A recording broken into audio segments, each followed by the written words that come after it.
তাপপ্রবাহের কারণে শিখন ঘাটতি পূরণে শনিবার শিক্ষা প্রতিষ্ঠান খোলা রাখার সিদ্ধান্ত ঈদের পর আর থাকছে না।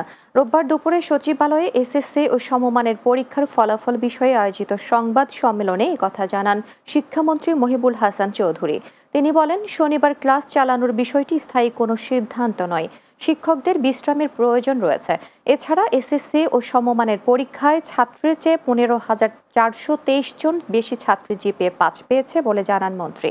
চাকরির বয়সসীমা 35 করার দাবির আন্দোলন প্রসঙ্গে শিক্ষামন্ত্রী বলেন, এখানে সংঘাতমূলক পরিস্থিতি সৃষ্টির চেষ্টা চলছে।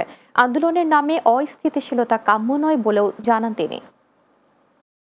পরীক্ষার নামে কোচিং বা প্রাইভেট টিউশন বা গাইড বইয়ের যে চাপ দেওয়ার মাধ্যমে যে শিক্ষার্থী যে বিচ্যুত হয়ে যাচ্ছে, ঝরে পড়ছে, তার উপরে আছে অর্থনৈতিক যে চ্যালেঞ্জ, অতিরিক্ত বেতন ভাতার নাম করে, সেগুলো আমাদেরকে কিন্তু নিরসন করতে হবে। সব দিন তাদেরকে শ্রেণীকক্ষে পাঠদান করার ক্ষেত্রে রেখে যে আসলে আমরা অনেক বেশি শিক্ষণফল অর্জন করব তা কিন্তু নয়। তাই এটা একটা সাময়িক একটা বিষয়। আমরা আশা করছি যে আগামী ঈদুল আজহার পরে এটা আমাদেরকে হয়তোবা কন্টিনিউ করতে হবে না, সেটা আমরা আশা করছি। তো সেটা আমরা অবস্থা বিবেচনায়।